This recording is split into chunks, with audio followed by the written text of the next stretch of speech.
आज हम लोग शुरू करेंगे एसपी का फर्स्ट चैप्टर जिसका नाम है introduction to corporate finance.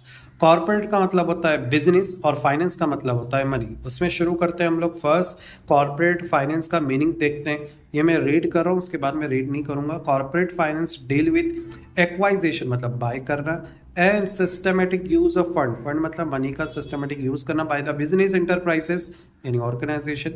It is mainly concern with how corporate मतलब company arrange funding sources, capital structures and make investment decision. अगर इसको एकदम आसान भाषा में बताओ तो लेफ्ट साइड में मैंने ब्लू कलर पेन से लिखा है, कंपनी पैसे आने का सोर्स फाइंड करती है, फिर उसके बाद उसको किस तरह से इन्वेस्ट करना है वो करती है, उसे ही बोलते हैं कॉर्पोरेट फाइनेंस। पहला पैसे आने का सोर्स निकालो और उसके बाद उसे पैसे को इन्वेस्ट करो। अब उसके लिए दो चीज़ ज़रूरी है, decision that provide basis to corporate finance. यहाँ पर फाइनेंस मैनेजर को पहला क्या करना है, फाइनेंसिंग डिसीजन लेना है, पैसे का डिसीजन लेना है। वो क्या डिसीजन लेगा कि भाई क्या कंपनी में पैसा तो आएगा पर कंपनी को पैसे लाना कैसे, पर कंपनी को पैसे इक्विटी के ज़रिए लाना है या डेप्ट के ज़रिए लाना है। डेप्ट मतलब लोन के ज़रिए, इक्विटी मतलब शेयर के ज़रिए। चलो अब पैसे आ गए, अब फाइनेंस मैनेजर के पास अगर पैसे आ गए तो आप उसको इन्वेस्टमेंट डिसीजन लेना है कि भाई ये जो पैसे आए इस पैसे को लगाना कहाँ पर है, ठीक है, ताकि कंपनी को मैक्सिमम प्रॉफिट हो, उसको बोलते हैं इन्वेस्टमेंट डिसीजन। चलो अब चैप्टर के अंदर की डिटेल को समझते हैं।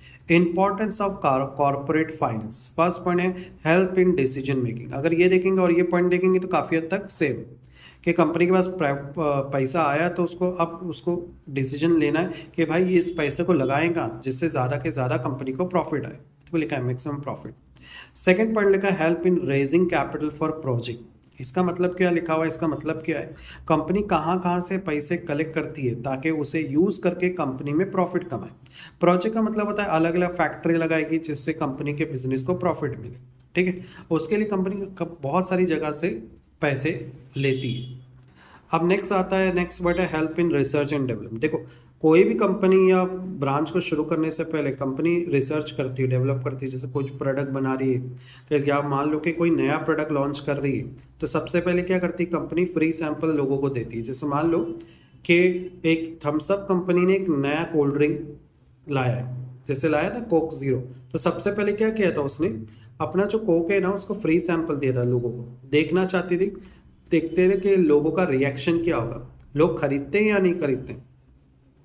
उसके बाद जब देखा कि अच्छा परफॉर्मेंस आ रहा है तब उन्होंने उस ब्रांड को लॉन्च कर दिया, ठीक है, ज़ीरो कोक के नाम पे। बताओ उसमें कोई भी शुगर कैलोरीज नहीं है। आई होप ये पॉइंट समझ में आ गया होगा। Help in smooth running of business. इसका मतलब कि जब भी सभी डिपार्टमेंट से कोऑर्डिनेट गुड होगा तो जारी बात है बिजनेस कैसा चलेगा, स्मूथ चलेगा। तुम लोगों ने देखा होगा अमूल ब्रांड जो है उसका मिल्क हर एक पूरे इंडिया में मिलता है, तो तुमने देखा होगा उसका जो कोऑर्डिनेट है हर एक एम्प्लॉय के साथ, हर एक ब्रांच के साथ अच्छे से, जिसकी वजह से कोई भी दुश्वारी या प्रॉब्लम नहीं आती उसके मिल्क के डिस्ट्रीब्यूशन में। पांचवा पॉइंट बोल रहा है bring coordination between various activity. इसका मतलब ये वाला वही पॉइंट है ऊपर वाला ही। अभी यहाँ पर क्या है कि कोऑर्डिनेशन रखना है सारी एक्टिविटी के साथ जो भी डिपार्टमेंट में चल रही है, तभी सारी बातें बिजनेस कैसे चलेगा, स्मूथ चलेगा। तो इसमें भी सेम पॉइंट ही आ जाएगा, ठीक है। नेक्स्ट है प्रमोट एक्सपांशन एंड डाइवर्सिफिकेशन। तो अगर प्रोडक्ट अच्छे से सेल हो रहा है, कंपनी अच्छी चल रही है, तो कंपनी अपने आप को एक्सपांड करती है, ठीक है, उसके लिए और ज़्यादा पैसे की ज़रूरत रहेगी। मैनेजिंग रिस्क, पैसा होगा तो रिस्क लेना भी पड़ेगा। जैसे देखो जो भी कंपनी स्टार्ट में खुलती है, या इसको एक छोटी सी एग्जांपल से समझाता हूँ। जब जियो ब्रांड आया था तो जियो ने अपना सिम कार्ड फ्री में दिया था, टॉक टाइम बहुत सस्ते में दिया था। अब उसकी वजह से एयरटेल वोडाफोन कंपनी को लॉस हुआ था काफ़ी। अब उस लॉस को भरने के लिए उन्होंने भी थोड़ा सा रिस्क लिया, उन्होंने भी प्राइस को जियो के मुकाबले में लेके आए ताकि लोग इनका भी से टॉक टाइम खरीदते। पर आज तो प्राइस बढ़ा दिया है जियो ने, तो एयरटेल लोग ने भी साथ में सेम टाइम में प्राइस बढ़ा दिया है। तो इस शुरुआत में थोड़ा सा रिस्क लेना पड़ा बट बाद में फ़ायदा ही फ़ायदा हुआ। Replace all asset. मान लो कंपनी में अगर ओल्ड मटेरियल है, ओल्ड फर्नीचर है, मशीन्स है, तो कंपनी को चाहिए कि उसे रिप्लेस करे। अगर ज़रूरत है तो उसको रिप्लेस करना ज़रूरी है, ठीक है, क्योंकि वो आपका एसिड है, इससे और आपको प्रॉफिट हो रहा है। मान लो एक आइसक्रीम शॉप है और आइसक्रीम की जो मशीन है वो प्रॉपर काम नहीं कर रही, तो ज़रूरी कि आइसक्रीम ही उसका मेन एसेट है, उसी से वो कमा रहा है, तो उसको जल्दी से उसको क्या करना पड़ेगा, मशीन को चेंज करना ज़रूरी है, वरना उसका प्रॉफिट रुक जाएगा। अब आते हैं पेमेंट, 9वां point, payment of dividend and interest. यहाँ पे क्या बोल रहे हैं, company share holder and loan वालों को पैसा देती है जितना कंपनी में पैसा लगाया है। अब यहाँ पर आई होप ये पॉइंट समझ में आ गया होगा तुम लोग को। तो एग्जांपल मान लो कि लोगों ने पैसा लगाया कंपनी में और कंपनी का प्रॉफिट हुआ है, तो कंपनी क्या करती है, अपने प्रॉफिट में से कुछ हिस्सा उन लोग को भी दे देती है जो लोग कंपनी में शेयर लगाते हैं या लोन देते हैं। 10वां पॉइंट है payment of taxes and fee. देखो सभी बिजनेस वालों को टैक्स तो देना ही पड़ता है कंपनी को। अभी तो कंपनी जीएसटी रेस्टोरेंट पे भी लगाती है टैक्स, हर एक चीज़ पे टैक्स है, तो ये देना कंपलसरी होता है।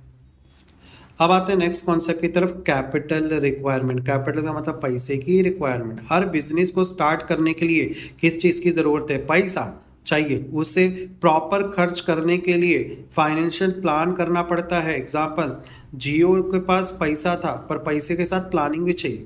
देखो लोगों के पास पैसा होता है लेकिन आइडिया नहीं होता है, तो लोग क्या करते हैं, जिनके पास आइडिया होता है ना उनके साथ अपने पैसे को शेयर कर लेते हैं। ठीक है, ये भी एक तरीका होता है।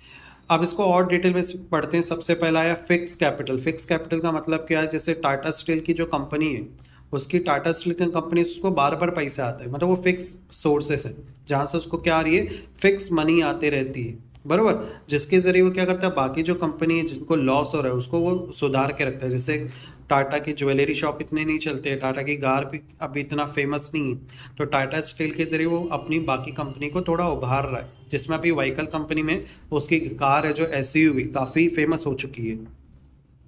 Factor affecting fix capital requirement. क्या क्या फैक्टर है जो अफेक्ट करेंगे, पहला है nature of business.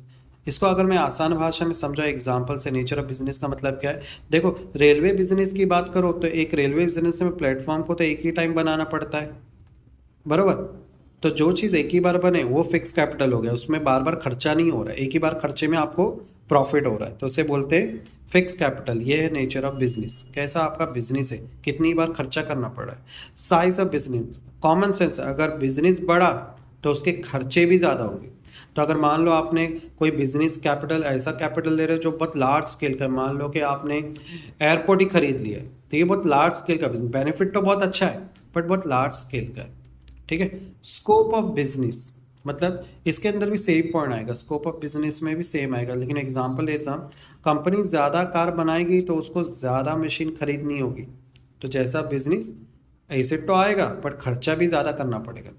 Expanse of lease और रेंट, फिक्स कैपिटल को बाय और रेंट पर ले सकते हैं, जिससे क्या होगा, जो पैसे की रिक्वायरमेंट है वो कम हो जाएगी अगर लीज और रेंट पे ले रहे हैं, क्योंकि खरीदना महंगा गिरेगा और उसी जगह रेंट पे लेके हम वही चीज़ कर सकते हैं। अरेंजमेंट ऑफ सब कॉन्ट्रैक्ट। सब कॉन्ट्रैक्ट का मतलब होता है अपना काम दूसरों से कराना। तो देखा होगा कंपनी कभी कभी ना अपना ही काम दूसरों से कराती है। मान लो अगर कंपनी फूड होटल, जैसे अच्छे एग्जांपल मैंने यहाँ पे पुट की है, जोमेटो ले लो, जेप्टो बोल रहा हूँ, जोमेटो। तो जोमेटो कंपनी क्या करती है, वो लोगों को खाना डिलीवर करती है। क्या जोमेटो खुद खाना बनाती है क्या? खुद तो बनाती नहीं, लेकिन दूसरों को डिलीवर करती है। तो इनके पास खुद के कुछ भी रेस्टोरेंट नहीं है, तो ये लोग क्या करते हैं, बाकी होटलों के साथ कॉन्ट्रैक्ट करके रखा है कि भाई कोई भी अगर हमारे ऐप से फूड खरीदता है, बाय करता है, तो वो जोमेटो वाला क्या करेगा, डायरेक्ट वो होटल में जाएगा और वही चीज़ बाय करके उन लोगों को दे देता है। तो ये हो गया सब कॉन्ट्रैक्ट करना का, यानी कंपनी खुद कुछ नहीं कर रही है, दूसरे से करा रही है, हायर करके रखी है। छठा, acquisition of old asset.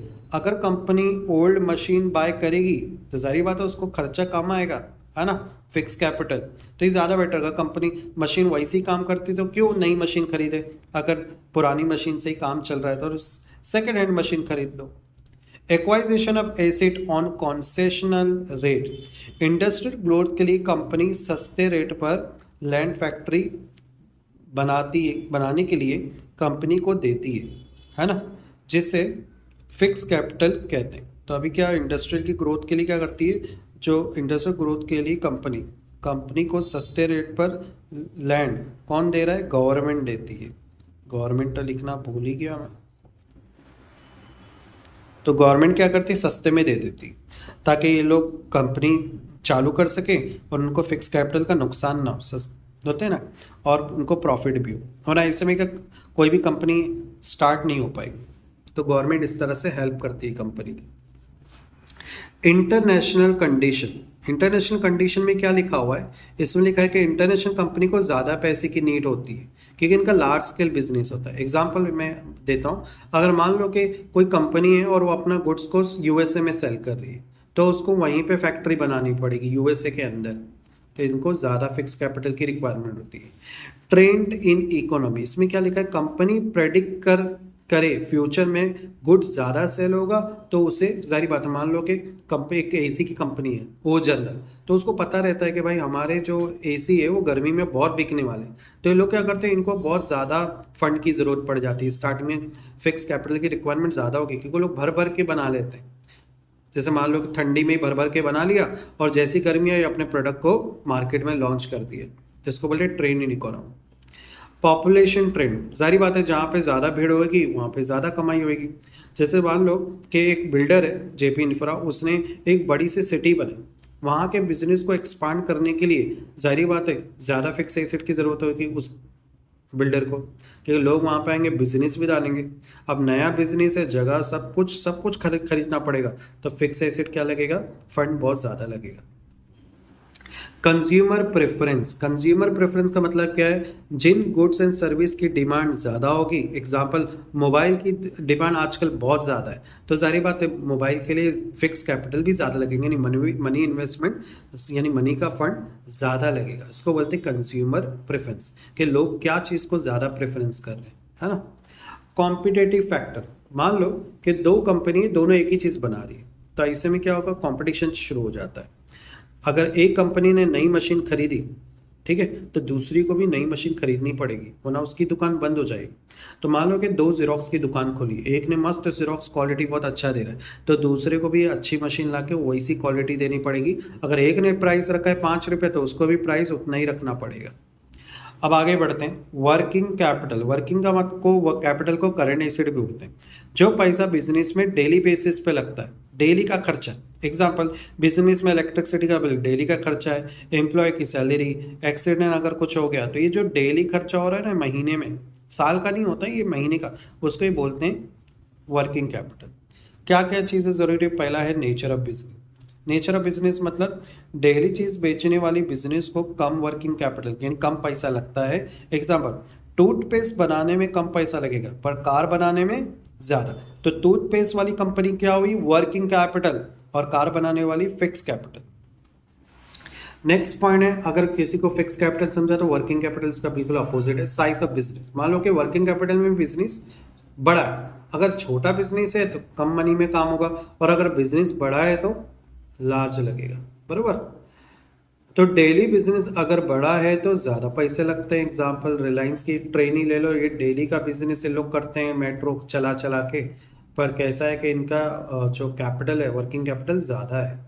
Volume of sale, volume of sale, अगर फ्लिपकार्ट ज़्यादा प्रोडक्ट सेल करेगी तो जाहिर बात है उसको और प्रोडक्ट बाय करने होंगे, है ना, तो उसके लिए ज़्यादा पैसे लगेंगे।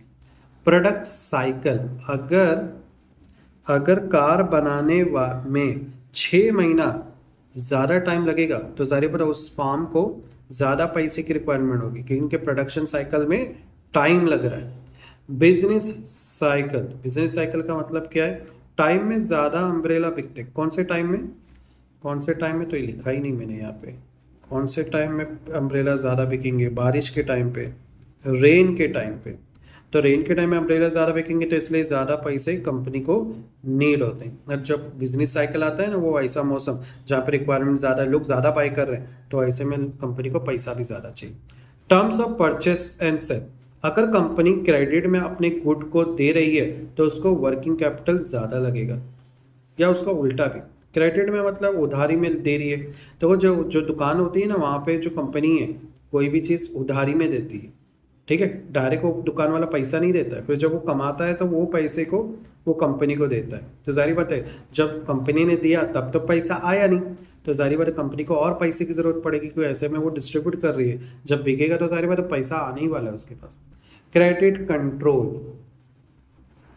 क्रेडिट कंट्रोल का मतलब क्या है, ईएमआई पे मान लो कि कंपनी मोबाइल सेल कर रही है, अब कस्टमर कैसा भी आ रहा है, सभी को मोबाइल दे दे रही है, तो ऐसे में क्या होगा, कुछ कस्टमर ऐसे होंगे जिनका सिविल स्कोर खराब है, वो उस ईएमआई को नहीं भर पाएंगे, ठीक है। जैसे ब्लैक लिस्टेड को भी देती है, तो उसको ईएमआई दे अगर वो लोन न भरे तब कंपनी को, अब जाहिर बात है कि लोग ईएमआई नहीं भर पा रहे तो कंपनी को और पैसे की ज़रूरत पड़ेगी, क्योंकि बहुत सारा उसको नुकसान, या हो सकता है कि लोग लेट ईएमआई भर रहे, तो ऐसे में कंपनी को नुकसान हो जाता है। ग्रोथ एंड एक्सपांशन, अगर एक रेस्टोरेंट, इसको एक एग्जांपल समझ जाता हूँ, मान लो अगर कंपनी अच्छी चल रही है तो वो अपने आप को एक्सपांड करेगी। एग्जांपल, एक रेस्टोरेंट है बहुत अच्छा चल रहा है, तो उसने अपने एक और ब्रांच डाल दिया, यह इसलिए कर रहा है क्योंकि ग्रोथ हो रही है उसकी, एक रेस्टोरेंट में काफ़ी अच्छी कमाई हो रही थी, उसने क्या किया, अपने ब्रांच को बढ़ा दिया। या मान लो कि उसने उसी के बाजू में एक और दुकान खरीद लिया और अपने रेस्टोरेंट को बड़ा कर दिया। मैनेजमेंट एबिलिटी, मैनेजमेंट एबिलिटी में क्या लिखा है, अगर एक फैक्ट्री में मैन्युफैक्चर और सेल्स टीम के बिटवीन कम्युनिकेशन अच्छा होगा तो प्रोडक्शन अच्छा होगा। मान लो अगर लैक ऑफ कम्युनिकेशन है, ज़ाहिर बात प्रोडक्शन तो होगा, हो सकता है कि ज़्यादा ही प्रोडक्शन हो जाए और स्टॉक में जो पैसे फंसे रह जाए। ये कोऑर्डिनेशन नहीं था, तो लोग ने क्या किया, मटेरियल ज़्यादा बना दिए, और क्या हुआ कि मार्केट से पैसे तो कुछ आए नहीं, उससे ज़्यादा मटेरियल बन गया। तो ये लैक ऑफ कोऑर्डिनेशन से इस तरह के इशू हो सकते हैं। एक्सटर्नल फैक्टर, एक्सटर्नल, अगर एक टेक्सटाइल कंपनी को बैंक से लोन मिल जाएगा तो उसको वर्किंग कैपिटल कम खर्चा करना पड़ेगा। जाहिर बात है कंपनी खुद के पैसे लगाएगी नहीं, जब उसको बाहर से पैसे मिल जाए तो उसको बोलते हैं एक्सटर्नल फैक्टर, ठीक है। अब आते हैं कैपिटल स्ट्रक्चर में। कैपिटल स्ट्रक्चर का मतलब क्या होता है, अलग अलग तरीके से जो कंपनी को फंड मिलता है उसे कैपिटल स्ट्रक्चर बोलते हैं, ठीक है। लोन के जरिए, पब्लिक के जरिए, डेब्ट के जरिए और इक्विटी के जरिए वगैरह वगैरह। कंपोनेंट ऑफ, देखो यहाँ पे R.H. वेसल की एक डेफिनेशन लिखी बहुत अच्छी है, capital structure the long term source of fund employ in business enterprises. Long term में जो फंड मिल रहा है ना कंपनी को, उसे बोलते हैं।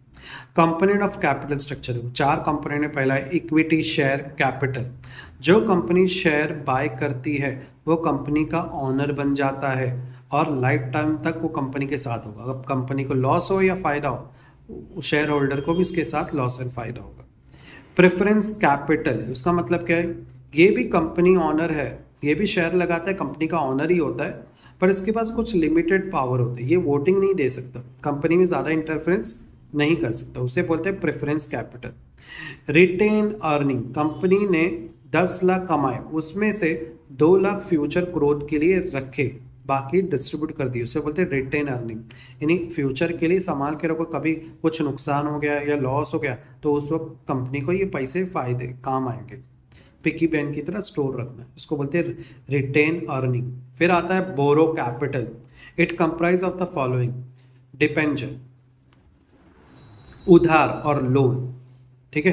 कंपनी पब्लिक से डेप्ट लेती है, लोन लेती है और इंटरेस्ट के साथ फिर उन लोगों को रिटर्न कर देती है। Terms loan, company terms loan bank से लेती है, एक फिक्स इंटरेस्ट पे लोन लिया, उसे बोलते हैं terms loan. Public deposit, company public को एड्स करके, अब क्या करें, ऐड देगी और लोगों से पैसे डिपॉजिट करने को कहती है, जो कंपनी के फाइनेंशियल नीड को पूरा करती है, तो उसे बोलते हैं पब्लिक डिपॉजिट। आई होप ये चैप्टर तो आप लोग को समझ में आया होगा। अगर समझ में आया तो इनसे कमेंट्स कैसे, कोई भी पार्ट में अगर डाउट है तो कमेंट्स में लिख दीजिए और प्लीज़ सब्सक्राइब माई चैनल।